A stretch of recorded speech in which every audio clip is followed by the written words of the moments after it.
Gold trusted gold buyers. మీరు తాకట్టు పెట్టిన బంగారాన్ని విడిపించి ఈ రోజు ఉన్న మార్కెట్ ధరకు కొనబడును.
మా నుంచి తప్పించుకోవటం అంత సులభం కాదు.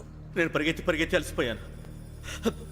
ఏం కావాలి? నీ ప్రాణం అక్కర్లేదు, నీ ఆస్తి అవసరం లేదు. ఏదో అవసరానికి 2000 అప్పుడైతే ఇలా చంపేపోతున్నాను జీవాజీ. ఆయన అప్పు తీసుకున్నాడు తప్పించుకుని తిరగాలి కానీ ఆపేసి మీకు అక్కడ పెట్టండి. కొత్త అప్పు ఇవ్వకూడదని. ఇదిగో వెంకీ, కావాలంటే నీకు ఇచ్చిన పాత బాకీ మర్చిపోతాను, నన్ను వదిలే. మీరు మమ్మల్ని వదలనా? మేము మిమ్మల్ని వదలలేమండి. మీ దగ్గర అప్పు తీసుకున్న నిజం మమ్మల్ని నీలా వెంటాడు. అందుకు నన్ను ఎంత ఆడుతున్నారా? నన్ను అంతగా అయిపోలేదు. ఉండి లేదంటే మొత్తం లేకుండా పోతారు. ఇప్పుడు మీకు ఇస్తే జరిగేది అదే. ఇస్తే ఇవ్వండి, లేకపోతే మానేయండి, అంతేగాని శుక్రవారం పూట అశుభ మాటలు మాత్రం ఆడకండి. శుక్రవారం లేదు, శనివారం లేదు, అసలు వడ్డీ వ్యాపారం చేయడం లేదా? జీవాజీ డిస్కషన్స్ అనవసరం. ఇప్పటికి 18,000 ఇచ్చారు, ఇంకో 2,000 ఇస్తే 20,000 రౌండ్ ఫిగర్ అవుతుంది. 2 రోజులు తిరిగి ఇచ్చేస్తాం. వీళ్ళకి ఇప్పుడు దాకా ఇచ్చింది 14,000 కదా, 18,000 అంటాడేమిటి పెచ్చనాయాలు? పడ్డాడు కక్కుర్తాడు. సంగతి వరకు తెలిసి అసలేనయ్యా, ఇదే నేను మీకు ఇచ్చే ఆఖరి అప్పు. మీరు ఇచ్చిన ప్రతిసారి ఇలాగే అంటారు. ఇతనే వచ్చిందని తగలేయకుండా ఊరికే వచ్చింది ఏంటి? అబ్బాయి ఏం లేదండి. జాగ్రత్తగా ఉపయోగించి పైకి రావాలయ్యా. సరే, ఈ 2,000తో 20,000 సంపాదిస్తారు. అదే కూర్చొని ఆలోచిస్తాం. ఆ జీవగాడు ఎప్పటికైనా జీవితంలో పైకి రావాలంటాడు. రోజు ఇంత పైకి వస్తాం తెల్లడికి. రే, మనం దొరికిన వాళ్ళ దగ్గర అప్పు చేసి తాగెత్తనం. ఇలా ఎన్నాళ్ళు పిచ్చేవాళ్ళు ఉన్నన్నాళ్ళు తెలిసిన వాళ్ళందరూ అయిపోయారు, ఇంకెవరు మిగిలారా? అందుకే నేను ఎప్పుడు అంటూ ఉంటాను సర్కిల్ బెంచ్ మని. ఒక రెండో పెంచుకుందామన్నా ఎవడు కోఆపరేట్ చేయట్లేదా? మనం చూస్తేనే జంప్ అక్కడ. అరే వడ్డీ ఎంతైనా పర్వాలేదు, అప్పు ఏంట్రా అంటే ఒకరి ముందు రాడే. ముందుకు వస్తే వాళ్ళు వెనక్కి వెళ్తారని భయం. భయం భయం భయం, ఎక్కడ చూసినా భయం. ఎన్నాళ్ళు భయం? మనల్ని చూస్తే మనకే పరమ అసహాయం చేస్తుంది. మనకే కాదు, ఊళ్ళో వాళ్ళందరికీ కూడా అదే ఫీలింగ్. అందరూ డిగ్రీ 3 సంవత్సరాలు చదివి పాస్ అయితే మనం 6 సంవత్సరాలు చదివి పాస్ అయ్యాం. మరి ఉద్యోగం ఎవడి? ఉద్యోగాలు ఇవ్వక, అప్పులు ఇవ్వక, తాగేది ఎలాగా, బతికేది ఎలాగా? అరే మనం మాత్రం మనుషులం కాదా? మనకి కోరికలు ఉండవా? ఇప్పుడు మనం ఆలోచించాల్సింది అది కాదు, రేపటికి ఎవరిని చంపాలి. కాలనీలో ఎవరు సార్?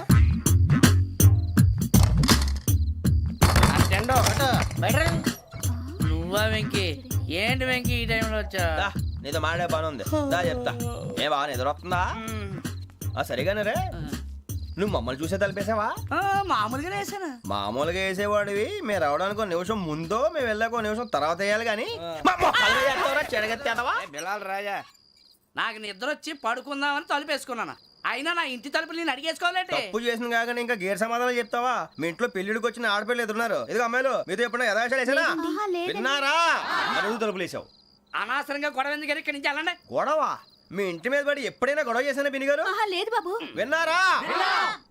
చెప్పు, మమ్మల్ని చూసి తలుపులు ఎందుకు వేసుకున్నావు? అరే మాకు అప్పించిన వాళ్ళు కూడా మమ్మల్ని చూసి ఎప్పుడు తలుపులు వేసుకోలేదు. ఏం చేయాలి? మరి నువ్వు ఎందుకు వేసుకున్నావు? బాబు టప్ అయిపోయింది, బుద్ధి తక్కువ వేసాను చాలా. అంటే మా మోకాల మీద తలుపులు వేసామని ఒప్పేసుకుంటున్నావు? ఒప్పుకుంటున్నాను. సరే ఇప్పుడు చెప్పు, మా మొఖాల మీద తలుపులు వేసేంత తప్పు మేము ఏం చేసామరా? తప్పైపోయిందని అంటున్నారు కదా, వదిలేయండి బాబు. అదే తప్పు మేము చేసి మమ్మల్ని వదిలేయమంటే మీరు వదిలేస్తారా బిని గారు? తప్పని ఒప్పుకుంటున్నాడు కదా అయ్యా. ఇప్పుడు టైం 11 అయింది, వెళ్ళి పడుకోండి. 11 అయిందా?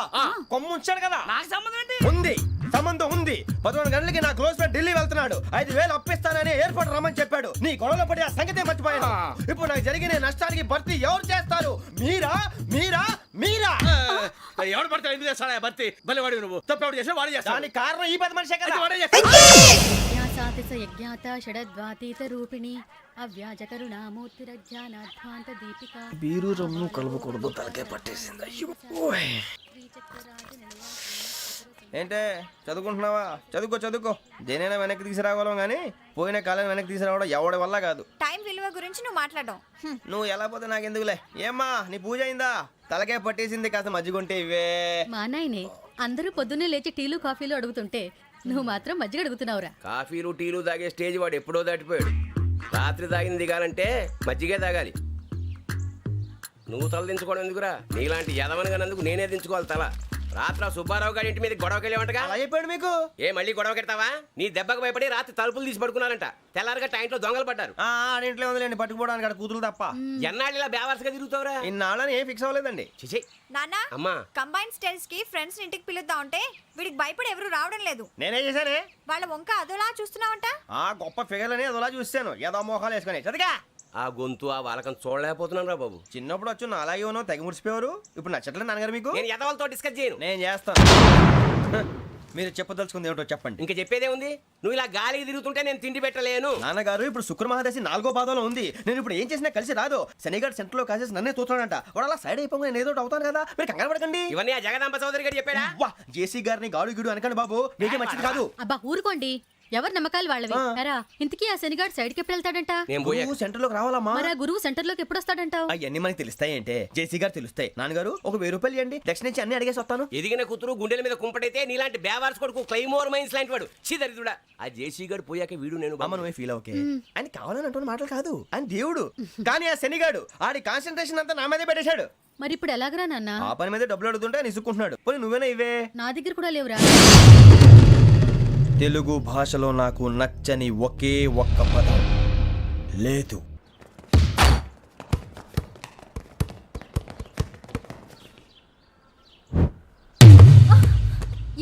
అరే సోరే బాల్ తీసుకురారా. సారీ ఏదో బాలి బాస్కెట్ బాల్ మాలాంటి వాళ్ళు ఆడాలి. మీలాంటి మాసన కొడుకులు ఆడితే ఇలాగే ఉంటది. ఇలాగే ఇలాగే ఇలాగే ఉంటది. అమ్మాయిల ముందు ఫోర్స్ కొడతావా? ఆహా అయితే నిన్ను కొడతా.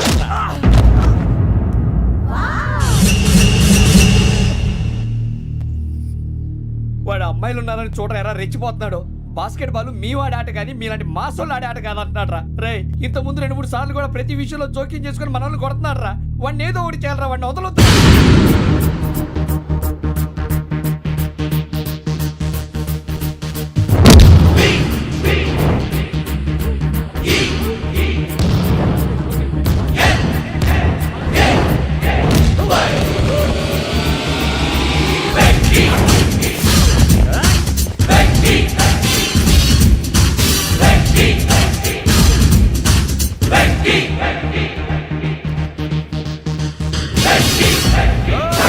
ఆడపిల్లలంటే ఎవరికైనా దెబ్బ తగిలితే అయ్యో అంటారు. మీకేమో ఎవరైనా కొడితే కామెడీ. కొట్టిన వాళ్ళు మీ దృష్టిలో హీరోలు. ఇప్పుడు నేను పచ్చడి కొడేస్తాను. నేను హీరోని అయిపోతానా? ఏంట్రా రెచ్చిపోతున్నావు? మాకు ఛాన్స్ ఇవ్వా? అసలు వచ్చిందే నీకోసం. మా ఓటు బ్యాక్గ్రౌండ్ తెలియక ఆడమే చేసావు. ఇప్పుడు నీకు అప్పుడు అయిపోతున్నా రే. వాడి బ్యాక్గ్రౌండ్ సరే, అసలు నీ బ్యాక్గ్రౌండ్ ఏంట్రా? నాకు సెపరేట్ బ్యాక్గ్రౌండ్ అంటూ ఏం లేదురా. నేను ఎక్కడ నిలబెడితే అదే నా గ్రౌండ్. అంత పొడింగువా? తెల్దా?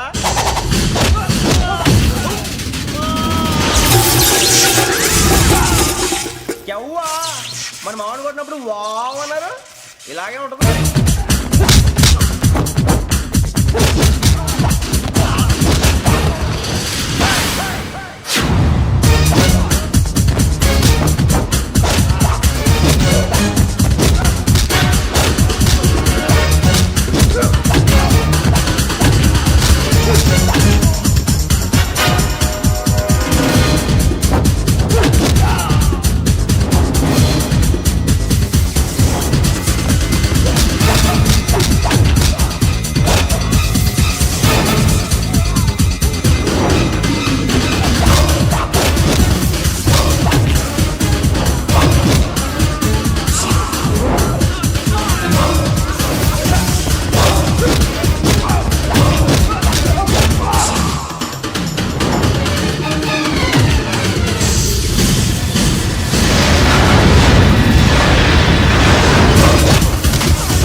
వెంకీ ఇందాక నేను కొట్టినప్పుడు నీకే అనిపించిందిరా?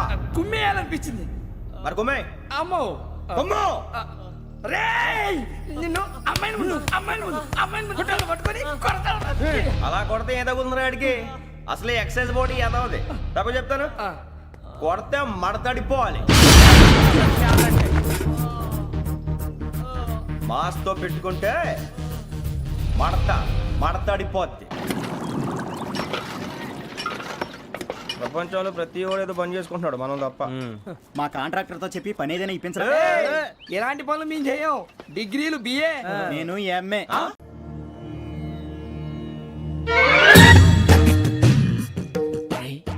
కళ్ళు మూసుకునే ఉన్నాడు, కొంపదీసి నిద్రపోతున్నాడేంటి? ధ్యానం. కళ్ళు మూసుకొని ఎవరినో కాంటాక్ట్ చేస్తున్నారు. అవునా? అబ్బా. రామ్ ప్రసాద్, నీకు నిజం చెప్పాలంటే బాధగా ఉంది, కానీ చెప్పక తప్పదు. ఎందుకంటే అది నిజం కాబట్టి. Correct sir, correct. ఏంటి సార్ అది?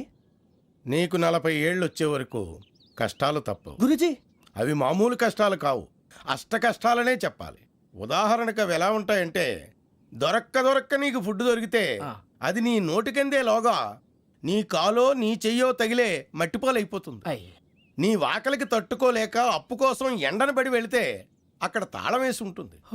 మరో కఠోరమైన నిజమేమిటంటే, నీ దరిద్రాన్ని చూసి భరించలేక నీ భార్య లేచి వెళ్ళిపోతుంది. ఒక్కతేనా ఎవరితోనన్నా? తప్పు. అతని దురదృష్టాన్ని చూసి ఎగతాళి చేయకు రమణ. Sorry sir. ఇదయ్యా రాంప్రసాద్, నువ్వు ఈ 40 ఏళ్ళు ఈ నరకాన్ని అనుభవించక తప్పదు. 40 ఏళ్ళ తర్వాత అలవాటైపోతుంది. ఇక నువ్వు వెళ్ళొచ్చు. ఏమో వెంకటేశ్వరరావు, కులాసైనా రమ్మన్నారట. నీకు శుభవార్త చెబుదామని పిలిపించాను. ఏంటి గురూజీ? నీకు శుక్రమహాదశ ప్రారంభం అవబోతుంది. అంటే శనిగా సెట్ అయిపోయినట్టేనా? ఆల్మోస్ట్ అయిపోయినట్టే. మీరంతా టోపీలు పెట్టుకునే ఉద్యోగాలు కూడా చేసుకుంటారు. ఇప్పటిదాకా మేమందరికీ టోపీలు పెట్టాం కానీ మాకు మేమే టోపీలు పెట్టుకుంటాం ఎప్పుడు అనుకోలేదు గురూజీ. అదే విధి. మరి ఇప్పుడు బిల్ల బంటోతు నుంచి బీట్ కానిస్టేబుల్ వరకు అందరికి నెత్తిమి టోపీలు ఉంటాయి. అందులో ఏ ఉద్యోగం? ఎస్ఐ గారు కూడా టోపీ పెట్టుకుంటారు తెలదా? ఏది మన చదివే చదువులకు ఎస్ఐ ఉద్యోగాలు ఇస్తారేంటి? గ్రహాలు శాసిస్తున్నప్పుడు చదువులతో పని లేదు. ఏబిసిడీలు చదివినా చాలు మీ జీవితాలు విచిత్రమైన మలుపులు తిరుగుతాయి. మీకు విపరీతమైన ఫాలోయింగ్ వచ్చేస్తుంది. మీరు చాలా ఫేమస్ అయిపోతారు. వింటానికి చాలా బాగుంది. ఇప్పుడు మమ్మల్ని ఏం చేయమంటారు గురూజీ? ఏమీ చెయ్యదు, వెయిట్ చేయండి. కాలం కలిసి వస్తే అదృష్టమే మిమ్మల్ని గేలం వేసి పట్టుకుంటుంది. అంతవరకు వెయిట్ చేయండి. వెయిట్ చేసి కొంచెం వెయిట్ కూడా పెరిగింది. అయినా పర్వాలేదు, వెయిట్ చేస్తాం. అందాక ఏ అప్పు సపోర్ట్ చేసుకుని తాగుతాం, బ్రతుకుతాం అన్నట్టు. అప్పు అంటే గుర్తొచ్చింది, అప్పు మీద మీ అభిప్రాయం ఏంటి గురూజీ? ఏంటరా ఇంత నుంచి మీకు ఎదుగుతున్నాను రా. ఇక్కడేం చేస్తున్నారు? ఏ మన టైం బాగుందిరా. ఎవడన్నా అప్పిస్తున్నాడా ఏంటి? కాదురా, ఉద్యోగాలు ఇస్తారమ్మన్నాడు. గురూజీ చూసారా, చౌదరి గారు చెప్పింది నిజమే. మరి శుక్రమహాదేశ్ మొదలైంది. ఇంతకీ ఎవరా మహానుభావుడు? నమస్కారం. అయినా నేను చెప్పింది. ఆహా, సాక్షాత్ ఎంప్లాయ్మెంట్ ఎక్స్చేంజ్ నడుచుకుంటూ వస్తున్నట్టు ఉంది. పదండి పట్టేద్దాం. నమస్కారం సార్. నమస్తే. వీలే సార్ మా ఫ్రెండ్స్. నమస్తే. నేను చెప్పానుగా భగవాన్ గారు. ఆహా, పేర్లోనే దేవుడు ఉన్నాడు. లోపల కూడా పాజిటివ్ థింకింగ్ ఎక్కువ. ఇంతకీ మీరు ఇండియానా చైనీసా? India sir. మా ఫేస్ చూస్తారు అనిపించట్లేదు మీకు? భలే కామెడీ ఫీల్ అలా ఉన్నాడు. నేను అడిగేది ఇండియన్ రెస్టారెంటా చైనీస్ రెస్టారెంటా అని. నేనేది ఓపెన్ గా డిస్కస్ చేయను కదా. పేరు చూసి స్కూల్లో డిస్కషన్ పెడతాడు అనుకుంటే వీటేంట్రా హోటల్ అంటున్నాడు. బాబు ఎట్ ఫీల్ అవుతున్నాడు. అంతా మీ ఇష్టం అంటున్నాడు సార్. ఫస్ట్ చైనీస్ రెస్టారెంట్ కి వెళ్దాం. నెక్స్ట్ అక్కడ డిసైడ్ చేద్దాం. చాలా ఇబ్బంది పడుతున్నట్టున్నారు. నువ్వు చేత్తో తినే బాబు. నేను జనరల్ గా చైనీసే ప్రిఫర్ చేస్తాను. ఫ్యాట్ కంటెంట్ తక్కువ ఉంటది కదా. రేపు నుంచి మేము కూడా ఇదే ఫాలో అవుతాం. ఎంతకీ మీకు స్టీల్ ప్లాంటా, షిప్ యార్డా, ఏషియాడా, జింక, బంక, హెచ్పిసిఎల్. ఇవన్నీ దేనికి సార్? దేనికేంటి? ఉద్యోగం చేయడానికి. మీకు ఎందులో కావాలో చెప్పండి. నేను అమలపోతున్నారా? ఏంటయ్యా డిస్కషన్స్? మాకు నీ ఛాయిస్లు ఉంటాయి అనుకోలేదు. మీరు సడన్ గా జింకు బంకు అంటే సింక్ అవడానికి కొంచెం టైం పట్టింది. అదే అదే జేసీ గారు టోపీలు పెట్టుకుని ఉద్యోగం అన్నారుగా. వీటిలో టోపులు పెట్టుకునే జాబ్లు ఎక్కడ ఉన్నాయండి? అన్నిటిలోనే ఉంటాయి, వాటిలో కూడా ఉంటాయి. వాచ్మెన్ ఉద్యోగం కావాలా? ఇంతకీ మీరు అనే జాబ్ ఏంటి సార్? నేను చెప్పేది టోపులు పెట్టుకునే ఉద్యోగం కాదు, టైల్ కట్టుకునే ఉద్యోగం. అది టైల్ కట్టుకోవటం మాకు రాదు. వాళ్ళు కడతారులే. ఇంతకీ మీకు జిఎం కావాలనా, ఏ జిఎం కావాలనా? అట్లా పిలుస్తున్నాడు చూడు బాబు. జిఎం అడిగితే ఎలా ఉంటుందంట? ఏజీఎం అంటే వెంటనే కొంచెం పెద్దదిగా ఉంది. ఏజీఎం ఇప్పించండి సార్. అనుకున్నాను నువ్వు ఇది అడుగుతావని. జిఎం అంటే జనరల్ మేనేజర్, ఏజిఎం అంటే అసిస్టెంట్ జనరల్ మేనేజర్. తూచండి, మాకు జిఎంఏ కావాలి సార్. అది సరే కానీ భగవాన్ జీ, ఈ ఉద్యోగాలకి టోపులు పెట్టుకుని వెళ్ళొచ్చా? నీ ఇష్టం వచ్చినట్టు వెళ్ళొచ్చమ్మా. అయితే నాకు జింక్లో నాకు స్టీల్ ప్లేట్. నాకు బంకులో గానీ కన్ఫ్యూజ్ చేయగానే ఆయన్ని. అందరికీ ఒక చోట ఇప్పించండి సార్, కలిసి పని చేసుకుంటాం. జీతం ఎంతండి? 30,000 అంటే 40,000. వడ్డీ ఎంత? అప్పు కాదయ్యా, నీకు ఇచ్చే జీతం. అంటే తిరిగి ఒక్కలేదా? ఫ్రస్ట్రేషన్ లో ఉన్నట్టున్నాడు. అవునండి. నువ్వు ఇచ్చిన వాళ్ళు తీసుకోరు. మాకు అవసరం కూడా అదే. అంతేకాదు ప్రతి నెల గ్రాట్యుటీ, పిఎఫ్, సిఎఫ్. బియ్యం కూడా సార్? ఏ నువ్వు యాక్ చేస్తావా? భగవాన్ జీ, మీరు ఇదంతా ఎందుకు చేస్తున్నారు? ఊరికే మాత్రం కాదు, నేను మంచోడని చెప్పి నా కారు పెట్రోల్ లేకుండా వెళ్తుందా? వెళ్దాం. నేను ఇచ్చుకోవాల్సినవి ఉంటాయి కదా. ఇలా చూడు, అందుకని ఉద్యోగానికి వాళ్ళ ఆకారం తీసుకుంటా. మా గెటబుల్ చూసి మీరు అపార్థం చేసుకుంటున్నారు. మాకంత పొజిషన్ లేదండి బాబు. పోనీ నలుగురు కలిసి ఉద్యోగం చేసుకోవచ్చా? మీ దరిద్రం నాకు అర్థమైంది. థ్యాంక్స్. మీ నలుగురు కలిసి ఓ ₹1,00,000 ఇవ్వండి చాలు. నేను నమ్మనరా, డబ్బుల విషయంలో అసలు నమ్మను. నాన్నగారు మీరు అలా అంటాం భావ్యం కాదు. ఏదో జేసీ గారి సిఫార్సు వల్ల శని గారు సైడ్ అయ్యి శుక్రమహాదేశం మొదలైంది. ఉద్యోగం దానంతటి అదే వెతుకుంటూ వచ్చింది. అందుకని ఇంకేం కావాలో చెప్పండి. స్టీల్ ప్లాంట్ లో జీఎం అని పెద్ద పోస్ట్ అమ్మా. జీతం 30,000, నెల నెల ప్రమోషన్లు, సిఎఫ్లు, డిఎఫ్లు, పిఎఫ్లు, బిఎఫ్లు. ఇవన్నీ నువ్వు చదివిన చదువుకే? అబ్బాబే, దీనికి చదువుకి సంబంధం లేదండి. చెప్పాను కదా, శుక్రమహాదశ. అది దాని పవర్ అనుకోండి, ఎఫెక్ట్ ఈ అనుకోండి. రోజుల్లో కూడా గ్రహాలు ఏటా nonsense? అబ్బా ఏంటండి వాడన్న ప్రతిదాన్ని ఇలా కొట్టి పడేస్తారు. చిన్నప్పటి నుంచి లక్షలు పోస్ట్ చదివించారు. అమ్మా నువ్వు లేని పోనీ పెట్టుకో. లక్షలు ఎక్కడైనా ఊరుకోరా, మాట వరుస కదాలే. ఒక 25,000 ఇస్తే వాడి జీవితం సెటిల్ అయిపోతుంది అంటున్నాడుగా, అంతగా ఆలోచిస్తారేంటండి? అమ్మా నాకు ఉద్యోగం రాగానే మీ అందరి స్టీల్ ప్లాంట్ షిఫ్ట్ చేస్తానే. ఓకే? నువ్వు చెప్పేదంతా కరెక్టేనా? నాన్నగారు మీకు అంత అనుమానం అయితే ఇవ్వకండి. సర్లే, ఇప్పటికిప్పుడు అంత డబ్బు అంటే కష్టం కానీ నా కెనటిక్ హోండా అమ్మాలి. నాకు తెలుసు మీరు ఆ నిర్ణయం తీసుకుంటారని, అందుకే పార్టీని పట్టుకొచ్చాను. బయట వెయిటింగ్.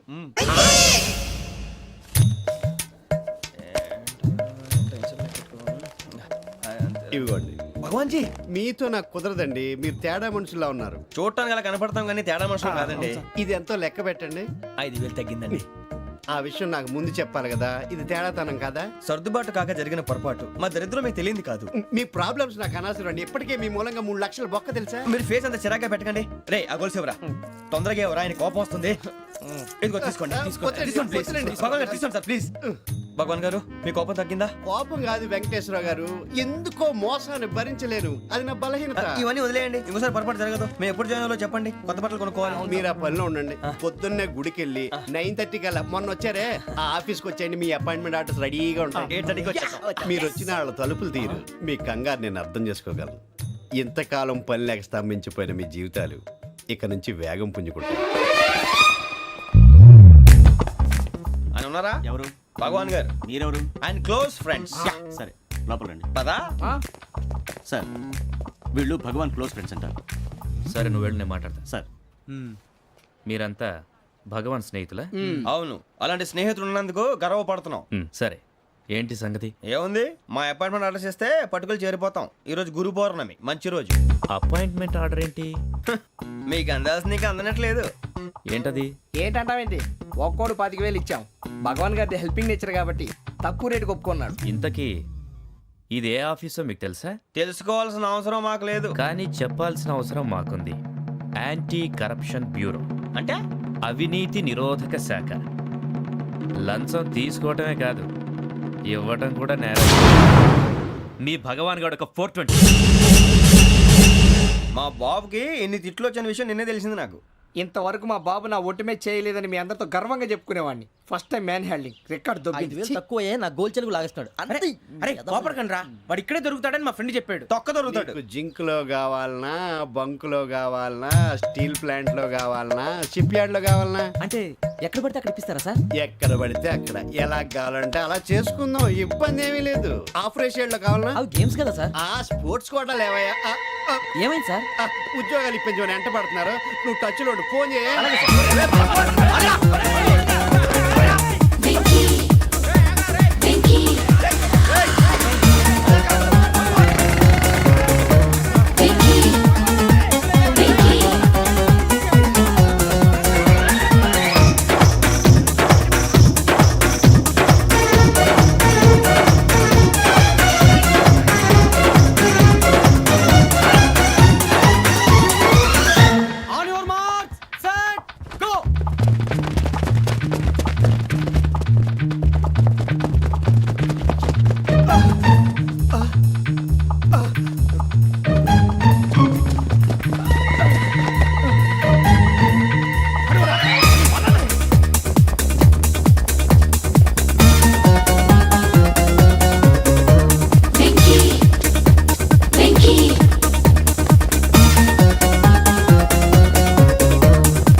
1.5. అవును సార్.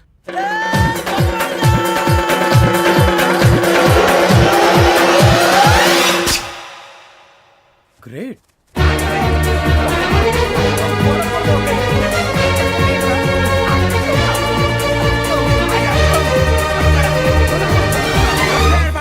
మీ నలుగురు సెలెక్ట్ అయ్యారు. దేనికి? ఎస్ఐ సెలక్షన్స్ లో మీరు ఫిజికల్ టెస్ట్ అన్ని పాస్ అయ్యారు.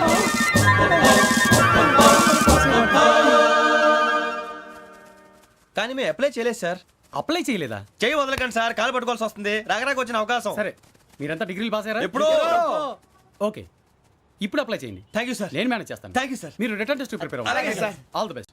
రేయ్, ఈ పరీక్షల్లో సమాధానాలని ఏబిసిడ్యూల్లోనే ఉంటాయి. ప్రతి ప్రశ్నకి 4 ఏదో ఒకటి కరెక్ట్ ఆన్సర్. ఏది కరెక్టో మనకు తెలియదు కదరా. నీకు ఏబిసిడ్యూల్ తెలుసు కదా? తెలుసు. అయితే కళ్ళు మూసుకుని 4 ఏదో ఒకటి రాసుకుంటూ పోతాం. మన అదృష్టం బాగుండి అవి కరెక్ట్ అయితే పాస్ అయిపోతాం. ఎస్ఎల్ కూడా అయిపోతాం. వారిని ఏబిసిడీలు వస్తే ఎస్ఐలు అయిపోతాం అని తెలిస్తే నాన్న కష్టాలు పడి డిగ్రీలు చేసేవాళ్ళం కాదు కదరా. రెడీ, స్టార్ట్ చేద్దాం. నీ ఇష్టదేమో ఆంజనేయ స్వామి. వేసుకో. నీ ఇష్ట పొలిటీషియన్ వాజ్పేయి. ఏబిసిడీలో రావాలి. నేషనల్ లెవెల్లో కాదు, స్టేట్ లెవెల్లో 7. స్టేట్ అయితే చంద్రబాబు నాయుడు. సిఎస్కో. నీకు ఇష్టం క్రికెటర్ ఎవర్రా? Mister dependable. ఆడేవడరా? ఓ నీ క్రికెట్ లో విజ్ఞాన ప్రదర్శనలో ద్రావిడు. డిఎస్కో. వేసావా? నీకు ఇష్టమైన నటుడు? బాలకృష్ణ. సమర్ సుమారెడ్డిలో డీటెయిల్స్ వద్దు, బిఎస్కో. అయిపోయిందిరా. అందరూ దీన్నే ఫాలో అవ్వాలి. రాత్రికి ఏబిసిడీలు బాగా బట్టి పట్టండి. అందరూ ఏవే ఆన్సర్లు రాయాలి. మునిగితే అందరూ కలిసి మునుగుదాం. అయినా గురువారం పాటు గురుమేట్ల మీద కూర్చొని రాసింది ఖచ్చితంగా జరుగుతుందని జేసీ గారు చెప్పారు. మన ప్రయత్నం మనం చేద్దాం, మిగిలింది ఎక్కడికి వదిలేద్దాం. ఆయన కూడా ఏదో పని ఉండాలి కదా.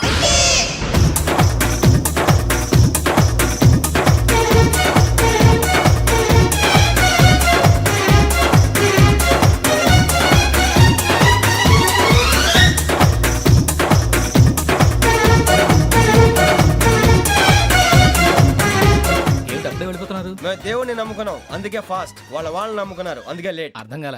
మా కాన్సెప్ట్ నీకు అర్థమైతే గుండాకి సత్తావు. వస్తా.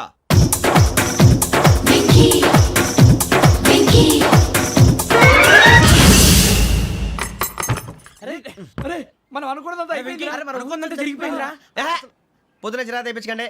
ఎవరు పోయారు? నీ దరిద్రం పోయింది. నువ్వు ఎస్ఐ ట్రైనింగ్ కి సెలెక్ట్ అయ్యావు. అన్న తండ్రి నేనే నమ్మలేదు, వాళ్ళు నమ్మారు. నాన్న నోరు తెరవరా. వాడు ఇంకా మొహం కడుక్కోలేదమ్మా. వాడికి ఏం కొత్త కదమ్మా, నువ్వు పెట్టవే. అమ్మా, చాలా సంతోషంగా ఉంది. ఈ సంతోషాన్ని వెంటనే చౌదరి గారితో పంచుకోవాలి. డేయ్, ఎవడన్నా సంతోషాన్ని కన్నవాళ్లతోటో కట్టుకున్న దాంతోనో పంచుకుంటాడు. నువ్వు మాట్లాడితే దరిద్రుడు జేసీ గారితో. నాన్నగారు, మీకు 1,00,000 సార్లు చెప్పానే అనొద్దని. నేను ఈ రోజు పొజిషన్కి వచ్చానంటే ఆయనే కారణం. జగదాంబ చౌదరి గారు అంటే దైవాంశ సంభూతుడు. అయితే వెళ్ళి అదే వెళ్ళి ఆయన కాళ్ళమివ్వడు. మీరు మామూలు మనుషులు కాదు స్వామి. టోపీలు పెట్టుకుని ఉద్యోగాలు వస్తాయన్నారు, అలాగే జరిగింది. ఏబిసిడీలు వస్తే చాలన్నారు, చివరికి వాటిలతోనే ఉద్యోగాలు తెచ్చుకున్నాం. ఇందులో నాదేముంది? మీ గ్రహాల మూమెంట్ అలా ఉంది. అలా అనకండి, ఆ గ్రహాలు అలా మూవ్ అయ్యేలా చేసింది మీరే. వెంకీ, ఈ ప్రయాణంలో నీకు ఇంకో ప్రయోజనం కూడా ఉందయ్యా. వీళ్ళందరూ ట్రైన్ యాక్సిడెంట్ లో పోతారా స్వామి? కాదయ్యా, ఈ ప్రయాణంలో నీకు అందాల రాశితో పరిచయం ఏర్పడుతుంది. ఆ పరిచయం ప్రణయంగా మారి వివాహానికి దారితీస్తుంది. స్వామి, మాకు పొజిషన్ లేదని ఊళ్ళో లేడీస్ అందరూ చాలా చీప్ గా చూస్తున్నారు. ఎలారా బాబు అనుకున్నాను. చల్లటి వార్త చెప్పారు. మరి మాకు నీకింకా కొంతకాలం బ్రహ్మచర్యం తప్పదు. వీళ్ళకి ఇప్పుడు అప్పుడే తొందరగా ఉందిలేండి. మేము బయలుదేరుతాం స్వామి. మిక్సెల్ టచ్ లో ఉంటాం. శుభం. బుచ్చిగా ఏట్రా